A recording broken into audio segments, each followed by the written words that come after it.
Good morning. And I have Lee Cockerell with me today. I feel super honored that he agreed to come on here. He has experience with leadership. I'll let him go into his background of what he used to do and what he does now. So, Lee, thank you so much. Yeah, it's great to be with. Thank you. I love your place out there, Coeur d'Alene. We went there once and it's amazing. Yeah, come I'm back and afraid you're visit. going to have millions of people are going to move there once they find out about it, I you know. know? I know. So anyway, yeah, well, I was in the hotel and entertainment business for 42 some years. I grew up in Oklahoma. I tell everybody I grew up on a little farm. We didn't even have indoor plumbing. My grandkids don't believe me, but it's true. And my brother and I didn't know there was any problem with that. Kids kind of just go with what's going on. And my mother was kind of busy. She was married 5 times, and I was adopted twice. I got my name Cockerell by husband number 4. So I got to go to college because he was a doctor and had money. But I went to Oklahoma State University for 2 years and forgot to go to class. So I had a good time, but left after 2 years and went in the Army and started in the Army. I met a fellow there. He asked me if I wanted to go to Washington, D.C. with him after we got out of the Army, and I said, sure. And we got jobs at the Washington Hilton up on Connecticut Avenue. That's where President Reagan got shot back in the 80s when he was coming out of the hotel. And I got a job as a waiter there, and it was great. And I was 20 years old, and I got into a management training program about a year and a half later, and my career kind of took off there. I worked for Hilton 8 years in Washington, Chicago, New York at the Waldorf Astoria, Los Angeles. Then I left and joined Marriott. For 17 years, I became the vice president of food and beverage there because I focused on, which I tell all my listeners, I said, focus on something, become an expert in something, you'll always get a job. So I can either be a waiter or I can be in charge of a restaurant. So I know the food business. And did that for 17 years. And then I got recruited by Disney and go to France and open Disneyland Paris. And my wife made me go because she wanted to live in Paris. So we went and stayed there 3 years. Got a French daughter-in-law out of it. Our son, after he graduated from Boston University, came over and got an hourly job parking cars and met Valerie. And that was 25 years ago. So today we have 3 grandkids that are about to turn 25, 22, and 19. And we live in Orlando, and we're staying in the house right now because I said we're in the kill zone. We're too old to be associating with people. Yeah, it's nice to stay inside for all of that reason. So I have time to do things like this, and I'm happy to do it because, at the end of the day, it's nice to talk to people. yeah. You don't want to stay isolated. That's one of the problems. I think a lot of people living alone right now are really suffering, and that's a problem. So good to talk to you. That's a great point. I think that's why I started this podcast. I started it when I had actually Jeff Conroy inspired me. He started doing these interviews online, and I said, I want to do what Jeff's doing. So I interviewed him, and I started doing all these, and I was like, I can turn this into a podcast, and that's exactly what I did. I didn't know how much I was going to love it. Yeah, you learn a lot. You meet a lot of nice people, and you can offer solutions for them, and you can learn solutions by talking to them. So it's pretty productive, and I think people are getting used to it. And I've even done some of my conferences that got canceled online, and the clients were happy. They said it came off fine. They had a big screen, and people were in the audience, and it was almost like you're there. And we had Q&A and whatever they wanted. So I think like everything, things change and people get used to it. That's so You do what you got to do. Yeah. So it's fun. What were you like as a kid? Well, I lived on this farm. I knew nothing. I went to a one-room schoolhouse in first, second grade. The first 8 grades were in one room out in the country. And it was just like it was just all fun. We lived on this farm. My brother and I used to disappear for the whole day when we were little, and my mother didn't even care. We were out there in the woods, and we were out in the farm, and we worked on our grandfather's farm and rode on the back of the baler, baling hay, and we thought it was great. So my mother hated it. she told us later. But when you're kids, and we had a dog, so what more do you want in life, you know? Oh yeah.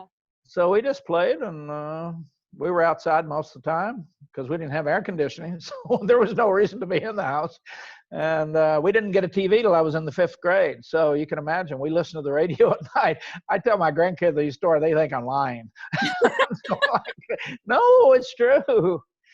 It's really true. I know my grandparents, I give them a hard time. I'm like, let me guess, you walked uphill both ways in the snow. Yeah, we didn't walk uphill. We walked on flat ground. So, but it was, I have no bad memories of my childhood, even though my mother was kind of a mess sometimes. But I never really realized it, you know. And my grandmother was in my life, she was about the nicest person I've ever known. And she was my big encourager, which I think a lot of grandparents these days are kind of stepping in for the parents that are having issues.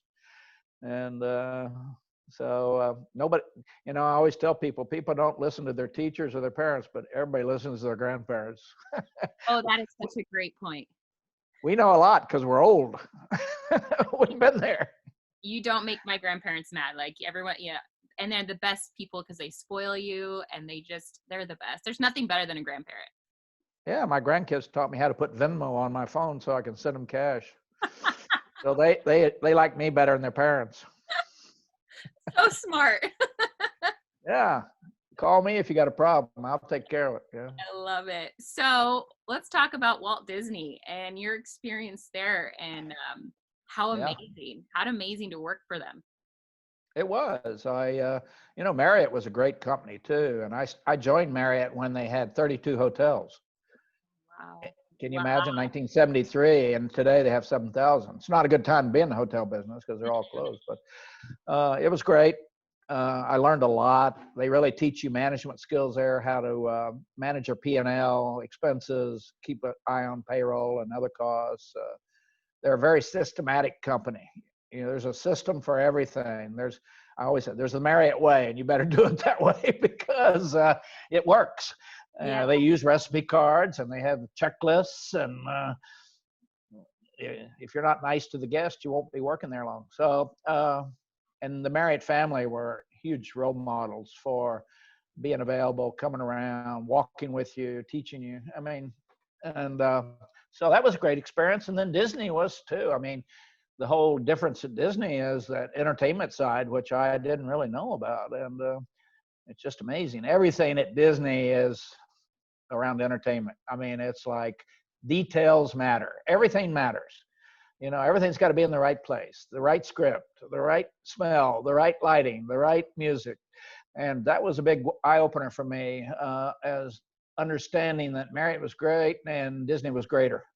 So I used to tell my friends, I said, I used to tell my Marriott friends, remember, your parents don't tell you when you grow up, they'll take you to Marriott. They tell you that used to annoy them. So I didn't do that to them. Well, and I love that. And, you know, switching over to like your books, I think I've read some of your stuff. I watched some of your podcasts, and the stuff that you're writing about is like back to your experience in hotels and at Walt Disney and customer service and how important it is. Right. You're listening to this, go follow him on LinkedIn. Lee is putting out content that's, it's so valuable, that stuff that you're putting out. And I think it's stuff that people are kind of losing, whether you're in hotels, whether you're in restaurants, whether you're in like sales or whatever it is, the smallest details that you really talk about. And they may never have known it. You know, a lot of people lost out about, you know, unfortunately, I think a lot of parents didn't teach some things they should have.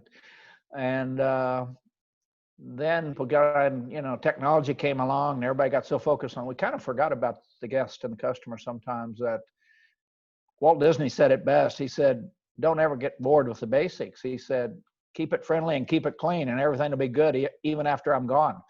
And you think about that, keep it clean and friendly. And today, cleanliness and sanitation and safety are everything. Everybody's worried about that every second. And friendly, be nice to people. You know? That's it. Like, that's the key to everything right there. I mean, it is. Somehow, well, I think some people get into business and get too ambitious forget what their mother taught them. And I tell people, anytime you're confused about what to do, call your mom. She'll probably tell you how to do it right. That's true. Or your grandma. Or your grandmother. They don't play around. They just tell you the facts. So. Oh, and now you're writing books about all of this experience. And how many books Yeah. now? I've written 4 books, and one's on leadership, one's on management, one's on customer service, and one's on how to keep your career under control, because you're going to have obstacles in your life, and a lot of people don't realize that, and then they come and they fall apart, and that's just a part of the game. You just roll on through them, because your best days are usually ahead of you. And really, people need that ability to just, it could be your fault. You have an obstacle, and it might not be your fault, but you got to keep going. And so I wrote that book for young people to understand you're going to have a bad boss. You're going to have a bad job. You're going to hate the city you moved to. Your wife's going to leave you. Who knows what's going to happen? But it's not a matter of, it will happen, something. And you got to just not get defensive about it. You got to say, okay, what happened here? And now what am I going to do next? And I made a lot of mistakes in my career, but I didn't make them twice. That's the key right there. Well, learning builds on itself. That's why you want a lot of education, experience and exposure, because experience and exposure probably educates you more than college when you think about it. The experiences you've had, the exposure you've had to other people, other races, other color, sexual orientation. This is makes you who you are, is exposure and experience. Half the stuff you learn in college 3 years later is not even relevant anymore. It's changing so fast. And that's what I write about, is reality, not theory. I love that. So, what got you? Okay, so you talked about this. I think I was listening to your podcast about, if there's someone out there that's wanting to write a book, I think it's really great how you write your books, and how you the process of writing your books. Yeah, well, when somebody told me, a literary agent who's a friend of the family, went to college with my wife, she read some of my stuff, said, you should write a book. I said, I don't know how to write a book, and wouldn't know how to get it published. And she said, don't worry. I'd written a lot of things, and I had what I thought was a manuscript and I'd always wanted to write things, because at some point I thought, well, I must know something. I've worked for these 3 great companies. I've had great jobs. But lack of self-confidence, sometimes you just don't do what you think you ought to do, and whatever it is, writing a book's one of those. And so I did, and she got me connected with a professional writer who cleaned it up and put the commas in the right place. I said I didn't do so well in English in high school, so I still don't know about semicolons and colons and all that stuff. I've never used those, but we got it done, and it's in 22 languages now, Creating Magic. It's all over the world. It's coming out in Chinese. All 4 books are coming out right now, one at a time. It's everywhere. And that was amazing. And The Customer Rules was the second one on customer service, and it's in about 15 languages now, and people are using it all over the world. And it's become textbooks for colleges and universities. That's cool. We developed a teacher's guide for Creating Magic, sent it to 1,200 professors, so they're picking it up and teaching it. And who knew? I could barely read a book now, and I can write 4 books. So I say, don't underestimate what you can do. So what I do is I kind of think about, what do I want to say? What do I want to tell you? That I kind of try to think the title of whatever number of chapters, 10 chapters, and then I work on them, fill them in. I write every morning when I'm writing a book from 8:30 to 10:30. It's in my calendar. I go to Starbucks back there, and then I come home. 8:30 is scheduled. I start writing. Sometimes I'll finish before 10:30 because I get brain dead and can't think of anything. And just do it 7 days a week. And when you got that kind of discipline, you get done. And the biggest problem with authors today is they get their advance fee from the publisher, and they're not finishing the books. They don't have the discipline to finish. You have about a year to do it. And that's one of my strong points, discipline. I'm able to schedule things and stay on them whether I like it or not. And because I found out if you don't push through the hard things, life gets It gets worse. You don't finish the book, they want their money back. And there's a lot of lawsuits going on there because authors are not finishing them. And yeah, so that's what I do. And I use Google to look for more information when I'm on a subject, and just, I just knock it out, and then I get a professional guy to look at it. And uh, I was told by Phil Goldberg, that who I worked with on this. He said, Lee, you got to write differently than you speak, because you're not there to correct people or to clarify. Right. And Yeah. so he really helped me do that. Okay, what does this mean, Lee? If you were in front of me, we could talk about it and you could explain it, but it's got to be clear. The reader's got to be clear. And you can't have this like, what's he talking about in the book, So that's how I do it, and it worked pretty well. And yeah, I got 4 done, and I have a textbook also from State University of New York on.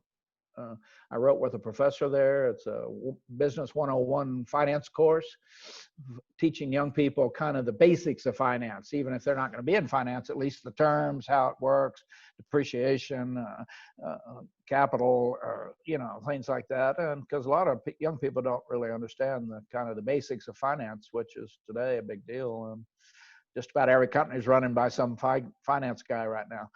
Exactly. And so I just had I try to put a process together and a system for whatever I'm working on, because I really believe in routine. If you have a routine, you'll get the right things done the right days. And it's That's like true. routine's your friend. It really is. Like, I run a lot, and if I don't put it in my schedule, All right. the day happens and I'm like, I didn't get that run in. I kind of scheduled meetings and things happen. But if I these are the goals I have, I need to make sure that I'm hitting these. So routine is everything. And I make sure I'm the same way. I like put in my calendar, like when I'm going to be doing stuff, and like hold myself accountable to it. But it's hard sometimes. It is. Priscilla and I do, we have a trainer we've had for years, and we do strength training, agility, and balance training twice a week. And we do it online now because of this pandemic. But it's scheduled, and we're there. And boy, there's someone who says, hey, we don't want to do this, but it's scheduled, or the guy says, let's do it earlier tomorrow morning. We're going, oh no, not earlier. We don't miss any sessions, and we're both in great shape. And the reason we're doing it is bone density. We don't want to fall and break a hip as we get older. That's the beginning of the end. You talk about having discipline. It can save your life. Exactly. And a lot of people don't like to do the hard things, and therefore they pay for it later. I mean, yeah, who likes to exercise? Nobody, because the couch usually wins. So unless you have it scheduled, and do you got to kind of have some discipline in your life to do the hard things, because and accountability. Like, it is nice if you don't have that drive to get up and work out, having your wife do it with you, or a trainer saying, hey, you have to be there at 8 a.m. Like, you're paying for this, so it makes you accountable. I think that's helpful as well. And you always feel better afterwards anyway. You're like, I'm so glad I did that. And that's with anything. Like, that's even like a hard conversation you have with like a staff member, or if there's a hard conversation you have to have with someone you love, or, anything in life. If you do it afterwards, you're like, gosh, it was a lot easier than I expected. Well, I tell people, if you can't have hard conversations and make hard decisions, don't ever have children, because this is the beginning of the end. And don't become a leader, because that's basically all you do. It's never the product. It's always people that are the problem. So don't get confused. It's people. So what is one life lesson that you've learned like the hard way? I think I've learned that there's 2 things you need in life, and I've had discipline, but I didn't have a system, and I needed more empathy. I was a tough taskmaster when I started out as a manager, because I was insecure for the way I grew up, and I didn't have a college degree. And so when I got a little power, I probably abused it. And I did that for a long time, until I probably 15 years probably into my career, I really realized that my mother and grandmother would kick my butt being a jerk. And I slowly but surely got more confident, because I kept getting promoted. And as my confidence grew, I trusted people more, and I gave up that control. I still try to control my wife, but she won't let me. Yeah, So that's a losing battle. You should know it's that. not, and there's no upside, by the way. No. So that was the one, is learning to not be so insecure and not trust I didn't trust anybody. Frankly, I was like, no, because I'd had some of those kind of disappointments along the way. And so that's it. I think empathy and discipline, if you got those two, it gives you good balance. Yeah, it's Empathy, great. that's what mothers do. They love you and they'll kick your butt. If you can do those two things, you'll probably be pretty successful. I think you just got a new book idea right there. It could be. I said, if you don't have empathy, people think you're a jerk. And if you don't have discipline, people think you're kind of useless. You don't ever do anything you say you're going to do. And so I think about those two a lot. And, uh, and, and empathy, not meaning be soft on people or to feel sorry for them. It's to try to understand who they are, where they're coming from. Exactly. Do they understand me? Am I being clear? Empathy for a single mom or a young kid who's just out of college or an older person who's been with the company. Those are all a little different, and you've got to kind of hold it. You can't judge everybody the same because they're not the same. Oh gosh, yeah. When I was a manager, I worked for boys and girls clubs, and so managing staff and kids and people, you definitely learn. You have to learn different personalities and love languages, and what makes people like get excited to come to work, and it's a lot. And you don't know how screwed up people are. We all put on a good face, we all say everything's great. That's kind of the biggest lie in America. I tell people, everybody's got 10 problems you don't know about, and you need to try to help with that and help them be more confident. Right. And I heard someone say that the other day, like, it's okay to also say you're not okay. Just instead of people like said, it doing great. It's okay to say, actually, I've had a really rough day. And people are like, okay, let me try to make it better. Like, bring some kind of joy into your life. Well, I went through anxiety and depression for a couple of years when my wife almost died a few years ago. And let me tell you what, I didn't think I had the possibility to be depressed. I thought, that's not me. I'm tough. I can do it. I've done more stuff. Nothing. Boy, it hit me upside the head, and I had to see a psychiatrist, get on medication. You're living, that insecurity came back of my wife being, what's going to happen? And I've done a couple of podcasts about it and when I did those, I heard from people all over the world they said, thanks for talking about that. I can't believe, I wish my boss would be more open-minded. I suffer from it. My wife suffers from it. My father is suffering from it. And there's nothing better to treat it than to talk about it and not try to live in your own little cocoon of telling everybody you're great when you're not. And we got to pay more attention as parents and leaders to the kids and to others around us, because if you don't pay attention, you won't notice it. And because people know how to put it on the good face, and you got to really pay attention to those little things of the little difference. And when they get quiet and they don't respond, don't call you back, don't want to spend time. There's signals if we're paying attention. And I've learned to do that much better now. It's nothing like going through it, I've become an expert in it now. That's so true. I've lost people, to mental illness, and it's the quiet killer that no one talks about because they're uncomfortable to talk about it, and going down that, or they're afraid that, like, I don't know, some people don't think it's real, and so it's really hard. And I totally am glad that you do talk about that. That's good that you share your story. Hopefully it's impacting others. And well, most women will go for help. Men are the problem. They don't go for help. They try to drink too much, or naps, or sleep, or abuse, or divorce. But my psychiatrist said, Lee, I'm glad you came in. We can treat this. And he did a good job, and I got through it. But he said, men just don't come in. And we see that in the military. We see, we're all us guys, we can handle it. Not. Oh, it's fine. Let me suppress all this. Oh yeah, we're tough, But those are things that, as a leader and a parent, you got to pay attention to what's going on around you, not just you. It's like It's, yeah. Great point. So this is a couple fun questions. First, what is, I guess if we're in Florida, usually if I ask someone around Coeur d'Alene, but what are your go-to restaurants or favorite food? Or do you have a restaurant you've traveled and you just love? Yeah, we have some in Orlando. Unfortunately, our favorite restaurant closed, didn't make it through this pandemic. It's called Urbane 40. It was fabulous. And frankly, for the last 5 months, we haven't been to a restaurant. Pick up. I'm going today after I finish talking to you to get some more great clam chowder at a seafood wholesaler downtown. Yeah. I got one cup yesterday and brought it home, and Priscilla liked it, so she's sending me back on the road.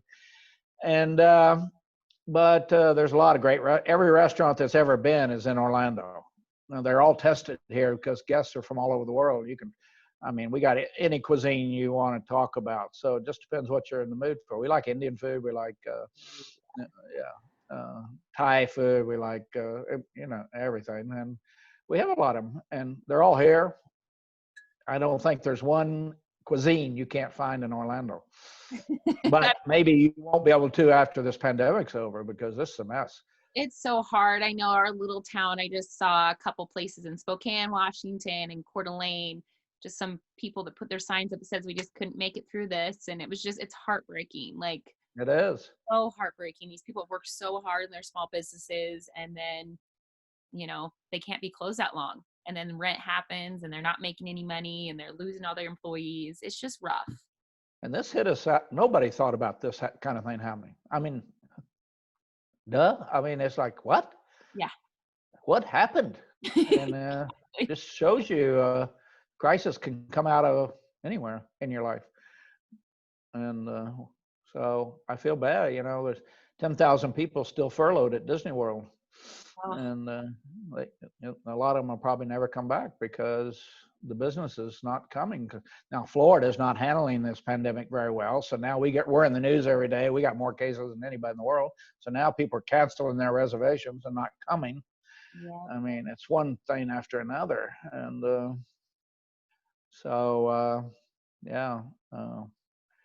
remember the old days, they said, make sure you save at least 6 months' salary in case of an emergency. Well, nobody does that, probably. Very few. And then for a lot of people, even 6 months is not going to work. So God knows what's going to happen. So here's another fun question. If you could have a billboard, it's yours, what would you put on it? Or what would it say? And you could put anything you want on it. Well, people ask me what I want to be remembered for. And I said, I don't want to be remembered as the boss. There's no upside to that either. I want to be remembered as a teacher because I really have a passion for that. There's nothing makes me happier than when I teach somebody or a course. I have a new program out, Cockerell Academy, came out 2 days ago, and it's 6 courses, 3 more on the way.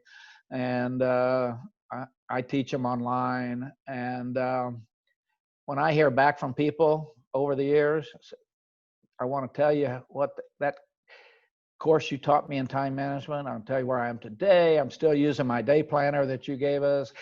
Or somebody called, said that course or listening to your podcast changed my direction of my life. I never thought of those things. That is about the best. What feels better than some appreciation? It's unbelievable. Because I want to be loved, and people clap when I teach, so they don't clap when I take off. So I just teach and they clap. And I really need positive feedback since I'm still insecure, kind of. And I cover it up pretty well, but it's still there. Yeah. We all I think a lot of people deal with insecurities, no matter what level you're at or how you grew up. It's, we all deal with it in some way. Well, the billboard might say, learn it, then do it, then teach it. Oh, that's a good one. I like that. That's kind of what mothers do, they learn it, they do it, they teach it. I love it. And those 3 things, if you're not teaching it, somebody said there's only way you can leave a legacy are 3 ways. You can plant a tree, you can have a baby, or you can write a book. And when writing a book, you're teaching and you're really putting it out there. So I think about that a lot. What kind of legacy? It's the only thing you can take with you and leave behind, by the way. It's your legacy, nothing else. Yeah, so it's fun to think about those things. You actually think about those more as you get older, actually. You may not be thinking about that yet. Oh yeah, well, you've already got me. I've got to think about having these kids now because I was like, oh man.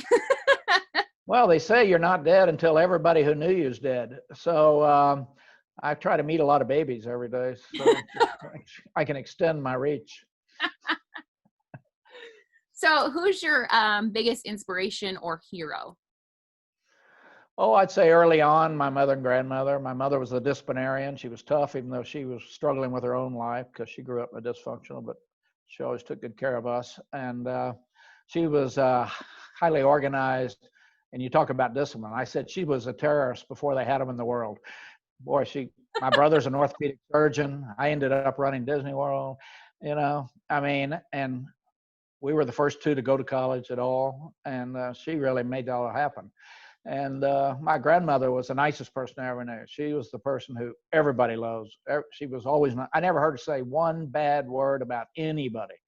The only thing I didn't like about her, she made me watch, what's that guy, the orchestra leader back in the 50s. Oh, One of them, I forget which. She turned that on I think it was Sunday nights. And yeah. So, but she was terrific. And she probably was responsible for giving me that empathy piece too, that it was down there. I just forgot about it for a few years.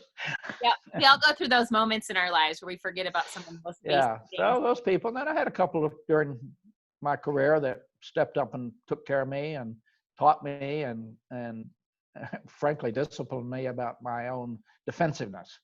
Yeah. I had a boss who said, Lee, I want you to remember the world does not revolve around Lee Cockerell. Quit getting so defensive about everything. And I said, wow, yeah, because I didn't take personal responsibility. It was never my fault, you know. And he said, people won't work with you if you don't. And I know that now. Nobody likes to work with people. It's never their fault. It's always somebody else's fault. And he cracked that out of me. And thank God. I think a lot. So you're lucky if you have somebody that helps you in that and way. tells you some things you don't want to hear. Exactly. If those people that tell you those hard things, that's like one of the most important people you can have. I mean, I was the same way. I was the exact same way. I remember I was early 20s and I started working at Boys and Girls Clubs and I was defensive. Every time I got critiqued, I was like, it's not my fault. I did it. And I had someone say very similar to me and I'm like, oh, it is all my fault. It is. Somebody's fault, and probably yours. Exactly. I said to everybody, the reputation you have, you probably created. So it's very true. Yeah. So anyway, those are things. Well. So back with the question before, what is the best compliment that you have received then? I think, and I receive it often because I do so much kind of stuff like this and podcasts, and I meet with college students every day. I talk to them, give them encouragement. And I tell them to forget what their parents want them to do and to do what they want to do. And so I love those. That's the kind of thing. I mean, once a week, somebody writes me and said, I just want to call and congratulate you on your new Cockerell Academy because the direction from you over your podcasts and books has changed my life. And I'm going like, whoa, good grief. Because people just, if you haven't had a lot of exposure and experience, you don't know some of the things that I talk about. When I left Oklahoma, I'd never been anywhere. Today, I've done business and worked and traveled to 45 countries. I know people from every country, and I know people from every religion and every color and sexual. I mean, none of that is. I said every country, the mothers have babies and they love them. Don't think about the governments. Chinese people are great. The Russian people are great. The people in India are great. Government, forget it. And most of the governments that are screwed up are run by men, and the ones that are working well are run by women. And so you said it, Lee. It's true. I had most of my team were women when I was at Disney because they get it done. Mm-hmm. And, I said the women are not working on the 10-year plan. They're getting it done today. Exactly. Today, on time. And they're ethical and honest, and for the most part. And unfortunately, a lot of men are not. they are too ambitious for their own good, and ambitious for the wrong reasons. Yeah. And you can really hurt a lot of people with that. And who wants to go down in history as screwing up a bunch of people's lives? I mean, who has the right to really? I mean, who has the right to do that? And people have enough problems already. They don't need the boss that makes it worse. Exactly. Yeah. All right, Lee. So I want to say thank you so much for taking time to chat with me today. I've really appreciated this. I feel so honored. You are a phenomenal person, super inspiring. If someone is listening and wants to purchase a book, get involved in your any of your stuff, how do they go about doing that? Right now, you can go to my website, leecockerell.com, and we also now have up cockerellacademy.com is up, and those two things. And by the way, the work you're doing, Boys and Girls Clubs, is fabulous, and we need more. Not enough people get involved in it. This is Boys and Girls Club is when the parents missed it, and there's somebody there to catch these kids and to teach them the right things and to make them feel safe. And I tell people, Boys and Girls could be the first firewall, to catch these kids. And a lot of parents are not making it happen right because they got their own problems. And teachers in school and clubs like what you're doing you can catch a kid early on and change the direction of their life. And they've got problems most of us can't even imagine. Yeah, I mean, I can tell psychological problems that start. I tell everybody half the stuff in your brain is not even true, but it happens because you're little, or you're mistreated, you're poor, you don't get enough nutrition, all of those things. And that's the and half the stuff your parents taught you is not true either. So don't discriminate and don't be a racist. I love that. I love it. Thank you so much, Lee. Have a great day, and we'll see you soon. All right, you take care.